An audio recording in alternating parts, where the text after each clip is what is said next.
Desperta, Brasil, Brasil, está na hora de orar e Jesus vai libertar todo aquele que nele crê. Se você o aceitar e em Deus... Pastor Williams, vamos ouvir a palavra, vamos receber o profeta desta noite, com alegria.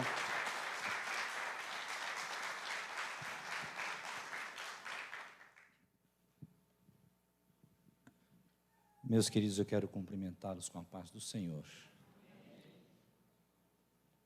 Bom revê-los. E também levar um susto.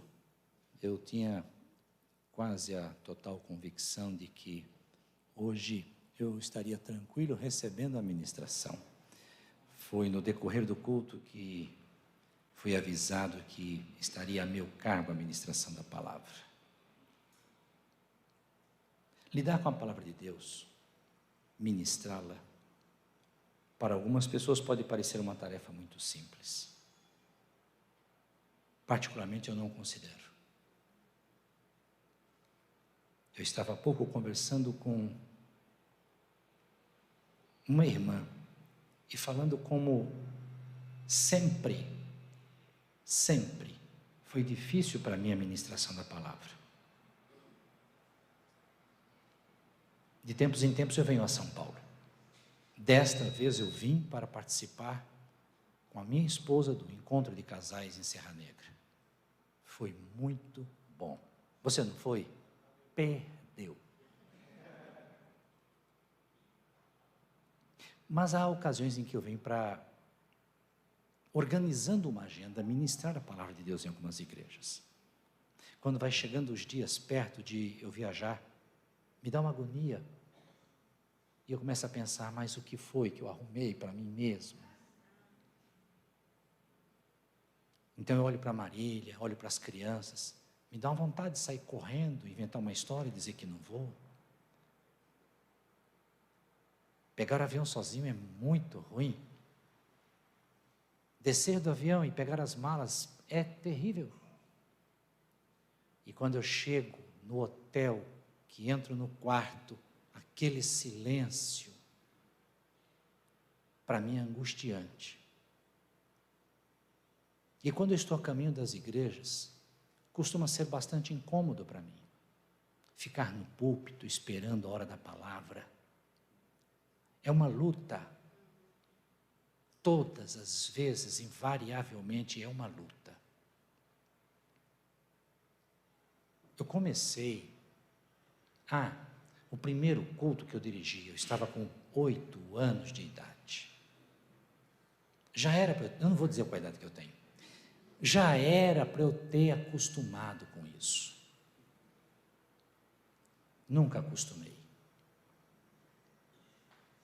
Eu até acredito que quando nós ministramos a palavra de Deus, as coisas que são ditas aqui, as que são cantadas, as que são testemunhadas e as que são ditas, mexem com pessoas, mexem com vidas. Às vezes eu sou um tanto quanto melodramático, mas imagine, porque eu acho que o que eu imagino é uma coisa perfeitamente possível de acontecer. Imagine, alguém está planejando cometer suicídio. Mas sabe-se lá por que cargas d'água a pessoa diz, eu vou ali, andar um pouco, me despedir do mundo, e deixa a arma engatilhada em casa e sai pelas ruas, e passa aqui na rua Guanabara e escuta essa alegria, essa efusividade, e ele resolve entrar. E então eu me levanto, descuidadamente. Irmãos, eu quero ler aqui com vocês esse trecho da Bíblia, em que Jesus diz para Judas Iscariotes: o que tendes a fazer, faça-o depressa. Então aquela pessoa, ela faz o quê?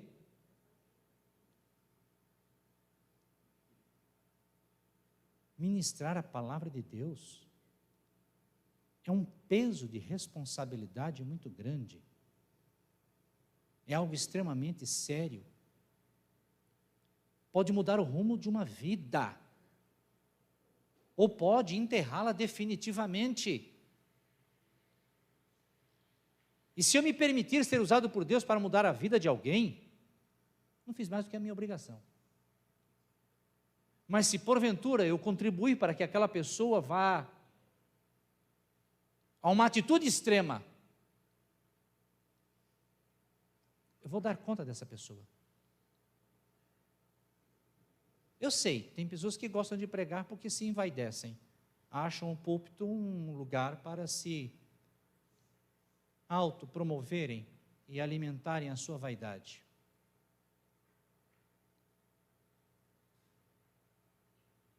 Que triste. Então é nesse espírito que eu fico me perguntando: Senhor, o que é que eu vou dizer para essa gente? Faltam 3 minutos, Jesus. Jesus, 2 minutos e meio. Jesus, 2 minutos. Jesus, 1 minuto e meio. Então passam 1000 versículos. 2 Samuel, capítulo 21, o versículo 10. Então Rispa, filha de Aiá, tomou um pano de cilício e estendeu-lhe sobre uma penha desde o princípio da sega até que destilou água sobre eles do céu, e não deixou que as aves do céu se aproximassem deles de dia, nem os animais do campo de noite.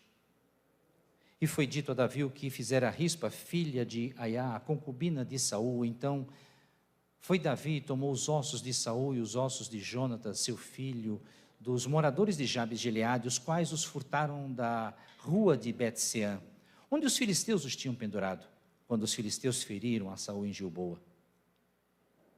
E fez dali subir os ossos de Saul e os ossos de Jonatas, seu filho, e ajuntaram também os ossos dos enforcados.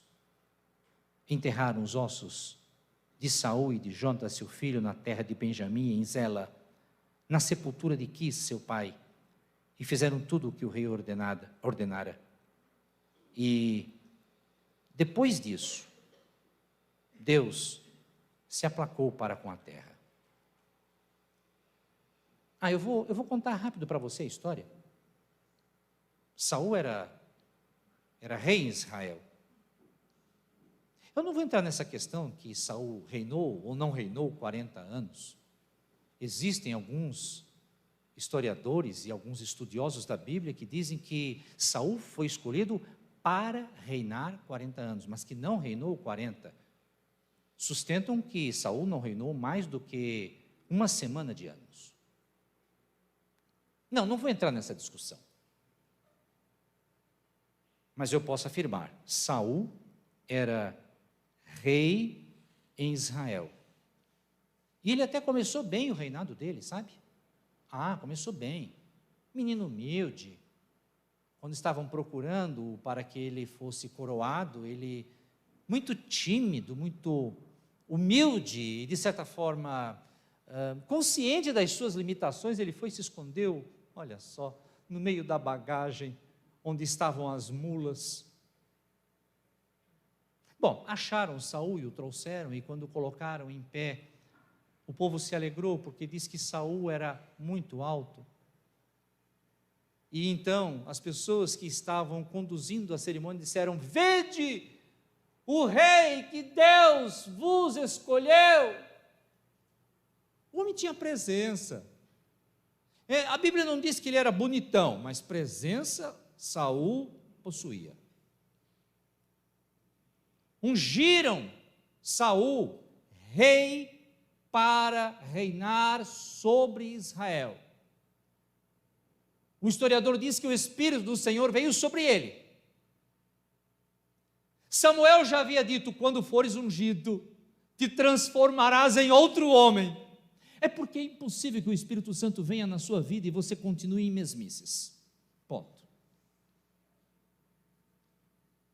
Nem todo mundo gostou da eleição do Saul. Teve gente que não gostou do resultado das urnas. A Bíblia diz que Saul, entretanto, fez-se sabiamente de surdo. Mas aqueles cujos corações Deus tocara, esses o acompanharam. Ele começa a reinar. E começa bem. Ele começa bem. Mas quando começam a vir as primeiras pressões, porque enquanto nós estamos por baixo, e enquanto nós estamos lá na retaguarda, não há cobrança, não há pressão. Se você não gosta de pressões na vida, e nem de cobranças, e nem de desafios, e nem de pedradas, fique lá atrás. Lá não tem pedradas. Está levando pedradas? É porque você decidiu que tinha que ir para a frente. Não gosta de uma vida de rotinas e mesmices? Então prepare-se para levar pedradas, cobranças, acusações, pressões. E foi o que aconteceu com Saul. O problema, meu irmão, é que ele não soube reagir adequadamente às cobranças e às pressões. E quando vieram as primeiras cobranças, as primeiras ameaças, as primeiras pressões, o Saul perdeu o fio da meada. Ungido, o Espírito Santo fizera dele um outro homem, mudara o seu coração, e durante algum tempo ele foi um homem conduzido por Deus, e porque conduzido por Deus, sábio. Mas quando vieram as pressões, ele não soube lidar com as ferramentas que Deus lhe dera, porque capacitado ele estava. E então ele começa a cometer tropeço atrás de tropeço. A Bíblia diz que o Espírito do Senhor Jeová saiu de Saul. A Bíblia também diz que um mau espírito, aproveitando-se dessa ocasião, veio sobre ele e o atormentava. A Bíblia também nos diz, no livro de Samuel, que procuraram no reino alguém que pudesse aplacar a angústia que tomava conta de Saul, porque ele sofria crises de angústia, e acharam um menino que, conforme esse menino tocava os seus instrumentos que ele mesmo inventava. O Davi era inventor de instrumentos musicais. E ele começava a dedilhar, a cantar, a tocar. O espírito não suportava o louvor de Davi. É curioso, sabe? Porque tem um pessoal que eles trabalham muito a questão do hormônio. Pule! Grite! Dê um tapinha nas costas do seu irmão que está aí do seu lado. E então você vai naquele agito, parece uma academia de ginástica. Marília, ela vai 2 a 3 vezes para a academia, e toda vez que Marília volta, ela volta empolgada. Mas é o ritmo da academia. Não é porque ela teve um encontro com o Espírito Santo. E as pessoas, às vezes, elas estimulam o corpo e sentem uma coisa empolgante durante o louvor. Não, não é o caso do Davi. O Davi não estava vindo da academia de ginástica da Kika Menezes? Não. Kika, depois eu te passo o número do Pix. Não. O Davi realmente tinha algo de diferente na vida dele, que quando ele cantava, ele mobilizava o mundo espiritual e o seu louvor. Se verdadeiramente ele parte do mais profundo do seu íntimo, ele mobiliza o mundo espiritual. Não, eu não digo que mobiliza apenas os céus, ele mobiliza o mundo espiritual, porque quando você realmente se propõe a glorificar a Deus do seu íntimo, os anjos de Deus se mobilizam por você, mas os demônios também ficam em polvorosa. E então, quando Davi cantava, Saul sentia um pouco de paz, de alívio. Mas, gente, isso era o começo do fim. Teve jeito não. Saul foi de mal a pior. E um belo dia, ele parte para a batalha contra os filisteus e leva alguns dos seus filhos mais velhos para a batalha. E eles começam a sofrer uma terrível derrota, até que num certo momento Saul olha para um lado, olha para o outro e a sua guarda real ou fugira ou fora dizimada. E estava apenas ele e o seu pajem de armas, porque até os seus filhos já estavam mortos. E ele percebeu que eram arqueiros filisteus que vinham ao seu encontro. E ele diz que ficou, o texto diz que ele ficou possuído de pavor. Os relatos históricos extra-bíblicos acerca dos exércitos filisteus relatam que eles eram muito cruéis. Os arqueiros filisteus, eles nunca desferiam um golpe certeiro para matar a pessoa, eles se divertiam atirando e disparando flechas em pontos do corpo em que a pessoa sentisse dor, mas não morresse. E Saul disse: não, eu não quero sofrer assim. E virou-se para o pajem e disse: me mata, para que eu não caia na mão destes homens cruéis.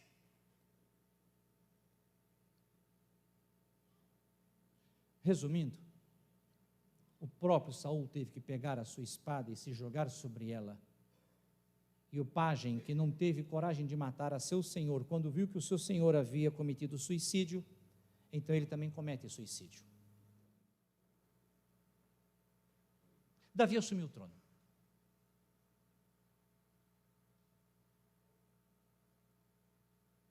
Só que quando Davi assume o trono, começa também uma seca em Israel.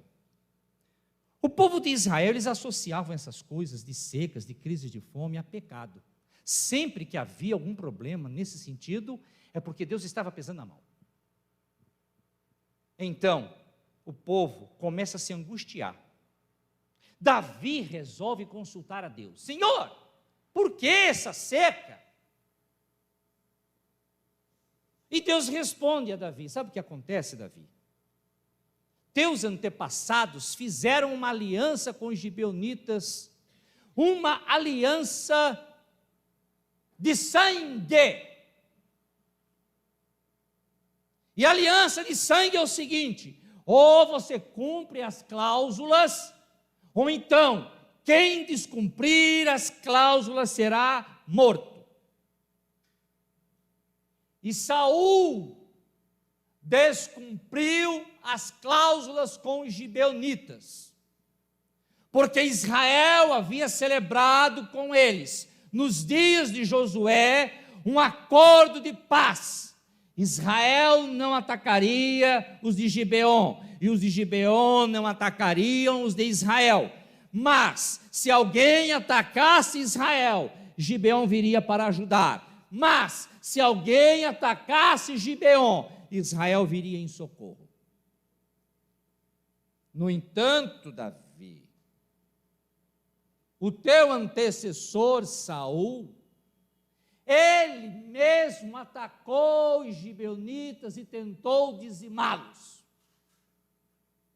e por causa da aliança que vocês fizeram, usando do meu nome no juramento, agora vos sobreveio esta terrível seca.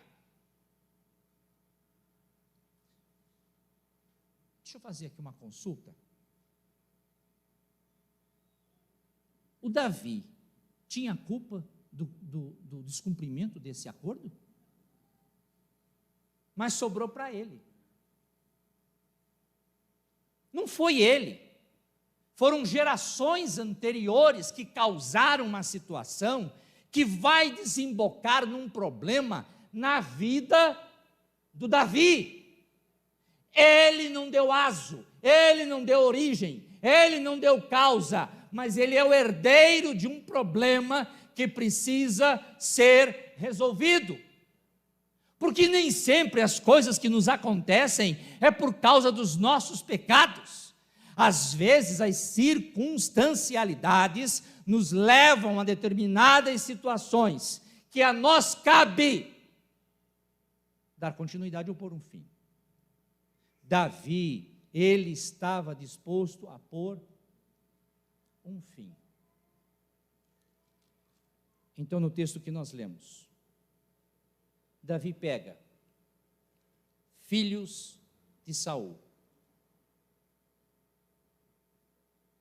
sobrinhos de Saul, e os entrega aos gibeonitas. Os gibeonitas tomam 7 homens, estes 7, incluindo os filhos dessa senhora de nome esquisito que nós lemos no versículo 10, chamado Rispa.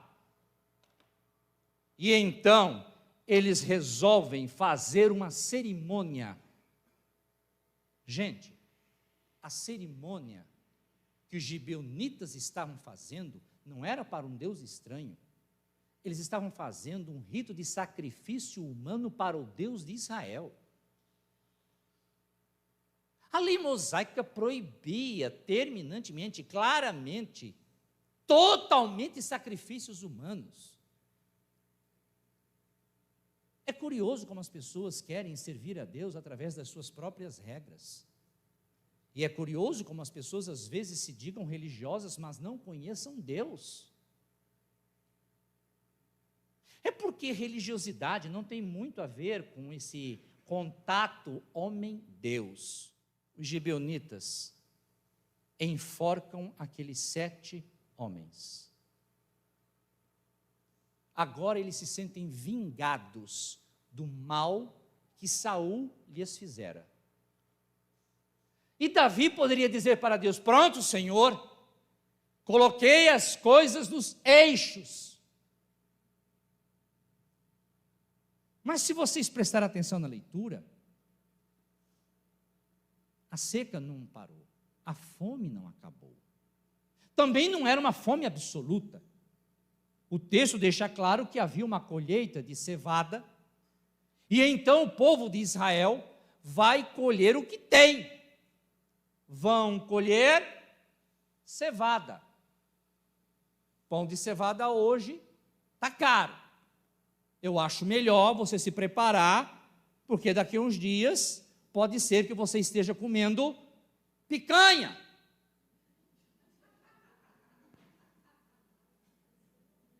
Mas naquele tempo, comer cevada era comida de gente pobre. Era o que restava para o povo de Israel. E eles vão colher cevada. Rispa, no entanto, ela não desce com o povo para colher cevada. Ela vai até os madeiros onde estão os corpos dos seus filhos e daqueles 5 homens. E sozinha, ela retira os corpos que estão dependurados e os leva para um platô e lá os coloca. Não há como enterrá-los. E então ela estende um pano e os deixa ali sobre aquele tecido e os cobre. Não foi um dia, mas foram semanas.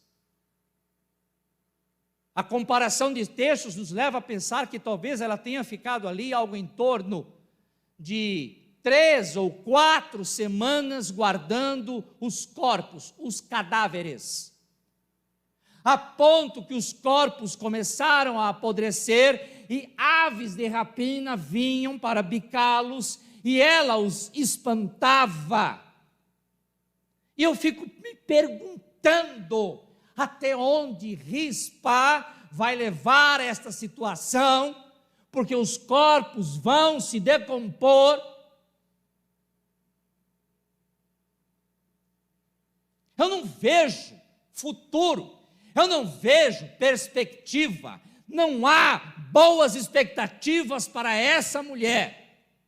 E enquanto o povo está lá um tanto quanto alegre, festejando que tem alguma coisinha para comer, ela está num platô protegendo cadáveres.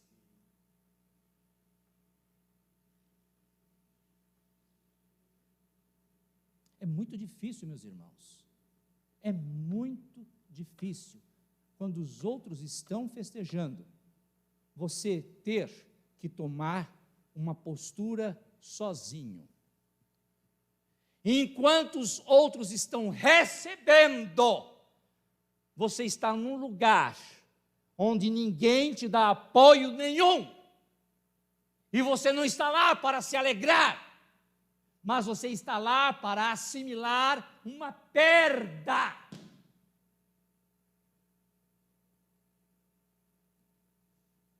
É muito desagradável, triste, incômodo, que quando nós estamos nas nossas angústias, nas nossas dores, nos nossos temores, nas nossas incertezas, os outros estejam rindo, pulando, festejando, totalmente indiferentes e insensíveis às nossas angústias. Nem sabem que estamos sofrendo, ou se sabem, a eles pouco importa. O texto deixa claro que Rispa, apesar da solidão e da incompreensão e da falta de apoio, de ter que tomar uma postura sozinha, ela não desistiu, ela se manteve firme numa situação. O texto também deixa muito claro que depois de um certo tempo, a notícia chega a Davi. E Davi então resolve tomar uma atitude de vir do trono e ajudar a tomar aqueles corpos, aqueles cadáveres e sepultá-los. O texto não diz que a chuva começou imediatamente, mas depois do que Davi fez, então sim, diz que a ira de Deus se aplacou para com Israel. Eu quero compreender que exista da parte do Espírito Santo um propósito em dizer a você: tome uma postura sozinho, mesmo que ninguém compreenda, defenda valores, mesmo que o mundo inteiro esteja retrocedendo. Enquanto os outros festejam, você finca o pé e diz: daqui eu não saio, Senhor. Existem perdas da vida que não são perdas. Perdas em que nós perdemos para Deus são ganhos, não são derrotas, são vitórias. Nós devemos desejar ardentemente, dizer: ok, Senhor, eu quero perder para Ti.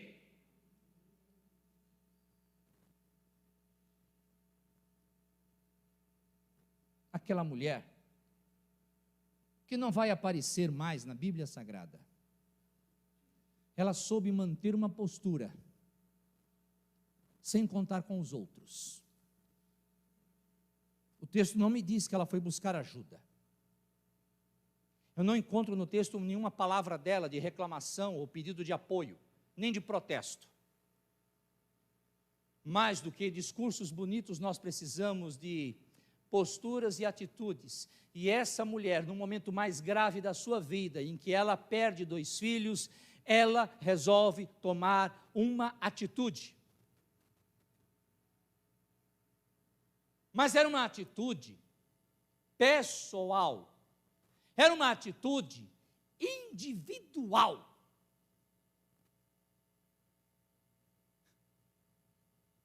É a parte que eu acho bonito quando eu penso nesse texto, porque a palavra me diz que a partir do momento em que Rispa resolveu pôr fim a um ciclo que ela não começara, um outro começara,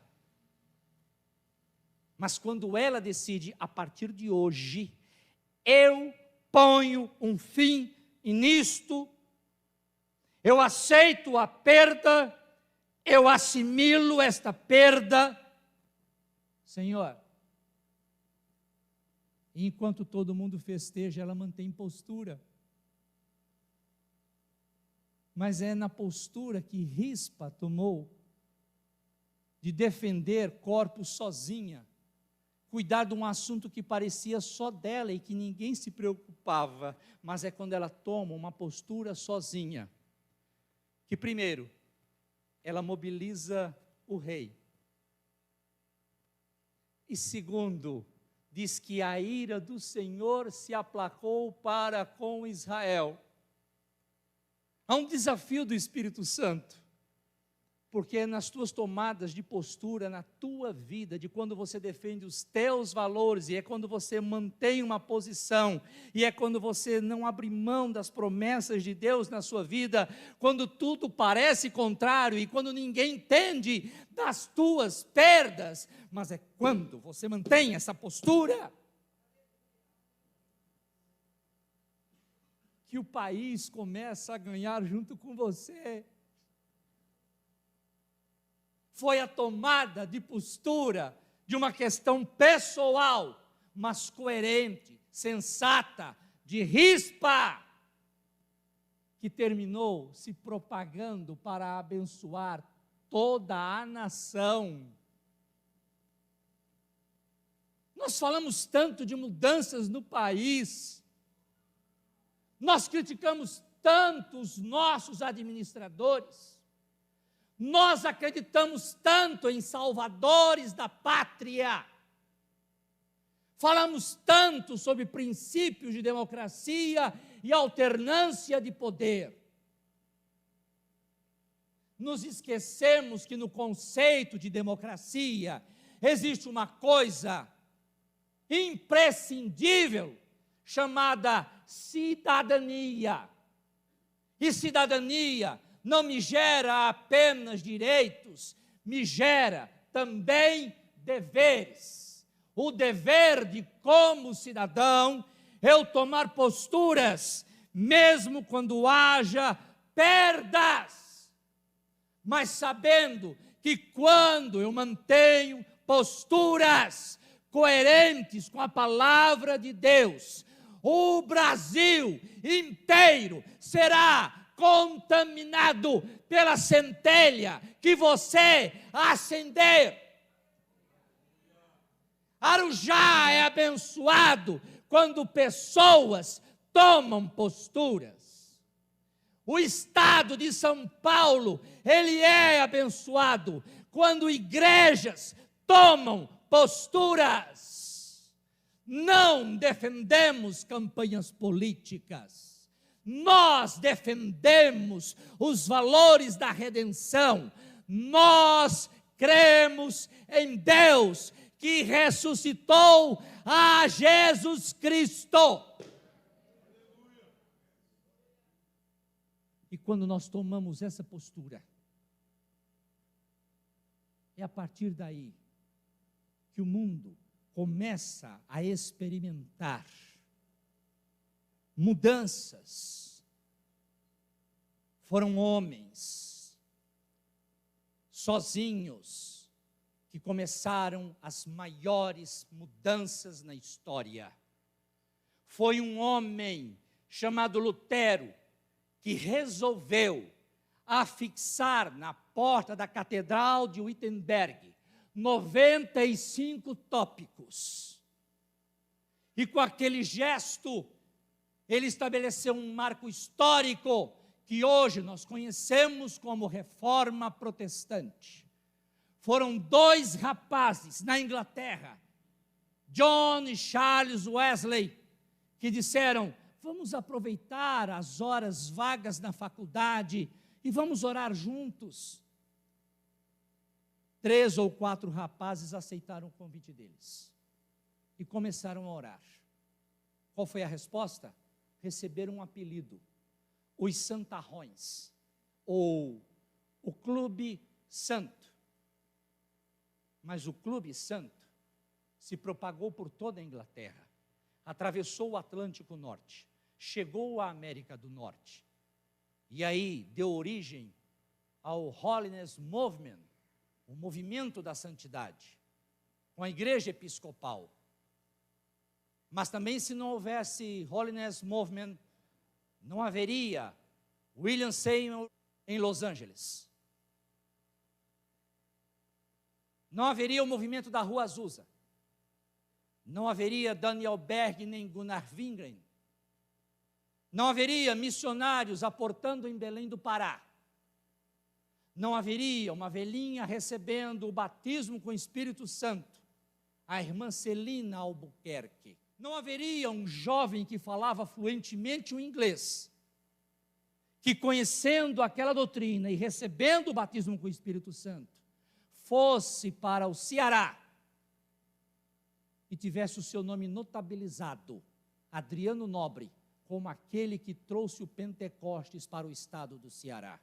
Mas foram homens, foram individualidades, mas eles defenderam o que pareciam ser planos que não iriam adiante. Eu digo como profeta da parte do Senhor, aquele plano que você acha que acabou, que morreu, que não tem mais futuro nenhum, Deus vai ressuscitá-lo na sua vida, mas para isso, suba ao platô, tome uma postura e diga: daqui eu não saio, eu vou manter uma postura. O mundo pode estar festejando, e eu estou hoje chorando, mas Deus, Ele está vendo.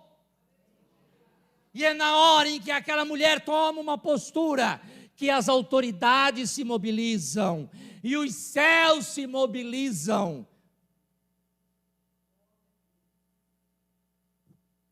Estavam sofrendo fome, estava havendo uma seca, mas quando Rispar toma uma postura sozinha, eu acho que ela nem imaginava que isso ia acontecer. É porque nós nunca sabemos que nas nossas tomadas de postura individuais, Deus pode mover o mundo.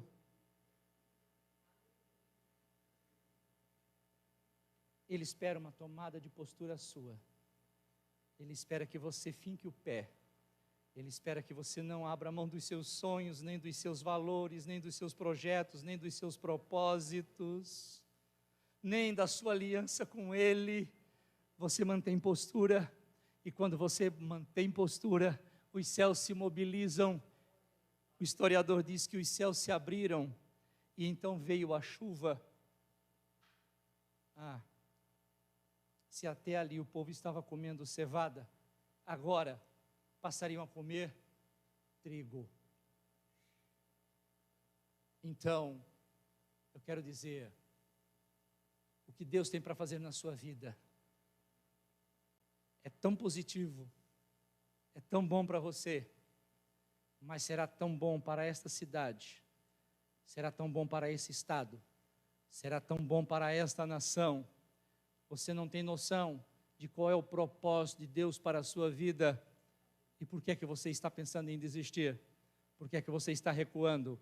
Por que é que você não está subindo ao platô? Por que é que você aceita a morte como o fim de todas as coisas, quando na verdade o propósito de Deus é que você saiba tomar posturas, mesmo quando você é cobrado, ameaçado, incompreendido, abandonado e criticado.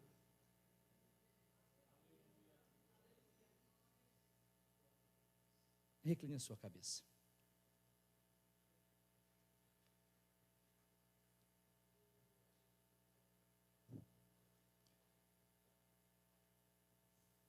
eu quero, enquanto você está com a sua cabeça reclinada, fazer um convite rápido, independente de a qual igreja você pertence, se é que você pertence a alguma igreja ou tenha vínculo com alguma, independente da sua profissão de fé. Mas se você entrou aqui esta noite, pensando em fim dos sonhos, em fim dos planos, pensando em derrota e em perdas incontornáveis, e se você está pensando em tirar o pé e dizer, está na hora de recuar, está na hora de desistir, se você entrou dessa maneira, mas durante o culto e durante a ministração do louvor e da palavra, o Espírito de Deus falou ao seu coração dizendo, não está na hora de recuar, está na hora de você tomar postura sozinho, eu estou com você. Você não estará assim tão sozinho. Firme o seu pé, acredite, mantenha posturas, é através de você que eu vou incendiar vidas.